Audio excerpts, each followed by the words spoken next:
All right. Good afternoon, students. This is your chapter review video for your first chapter of the year, New Empires in the Americas. So we started off the year in 1492 when Christopher Columbus sailed the ocean blue. Now, the most important thing about Christopher Columbus is what came after his expedition, the Columbian Exchange, an exchange of plants, animals, and ideas between Old World and New World. This will have significant implications for both the Eastern and Western hemispheres. Smallpox will be brought to the New World, wreak havoc on Native American populations, and new crops will be brought to Europe, which will revolutionize European agriculture. Now, the first two colonizing powers to claim territory in the New World, who had conflict as a result of Christopher Columbus's expedition, were the Portuguese and the Spanish. They originally agreed to have this imaginary line, the line of demarcation, established in 1493, right off of the coast of Brazil.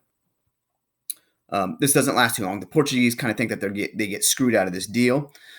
So the Treaty of Tordesillas is signed in 1494, which then establishes a new line of demarcation, and the line of demarcation is moved 800 miles to the west, and this allows the Portuguese to colonize modern-day Brazil. Now, there will be some future explorers after this treaty and after the 1490s that you might see on your upcoming quiz. Amerigo Vespucci, who America is named after, and then also Ferdinand Magellan, whose crew was the first crew to circumnavigate the globe. Now, we started off with Spain. Spain, first colonizing power to take over a decent amount of territory in the New World. Their motivating factors, the three G's: God, gold, glory. Turn the natives into Christians, extract wealth out of the New World, gold, and then also be well known in history, glory. First, the Spanish defeat the Aztecs under Hernan Cortez with the help of a Native American woman named Melanson. Then the Incas are defeated. Remember the documentary Guns, Germs, Steel that we watched last year as seventh graders? And the Spanish established three types of settlements in the New World.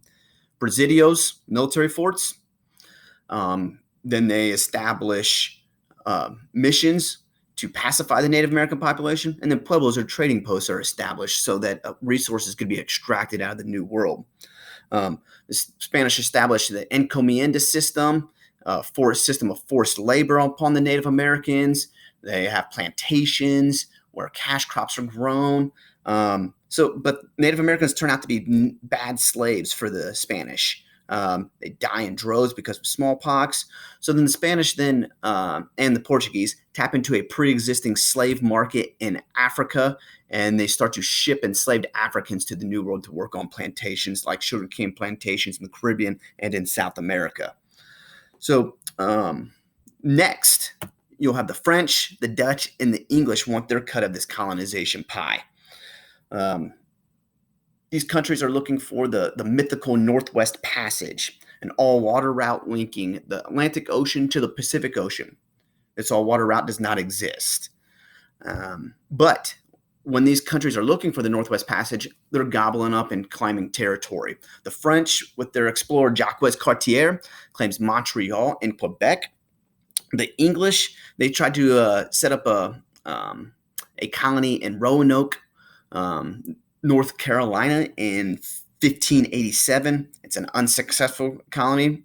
And then the Dutch they'll claim New Amsterdam, which will end up being New York.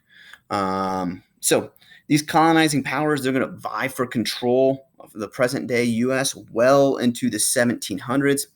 And this is going to play a factor in the next chapter when we go over the French and Indian War. So I hope this quiz review video helps you guys out a little bit. These are some main talking points and some main ideas that you may that will assist you on the quiz that you'll take later on this week. So take care and have a good night.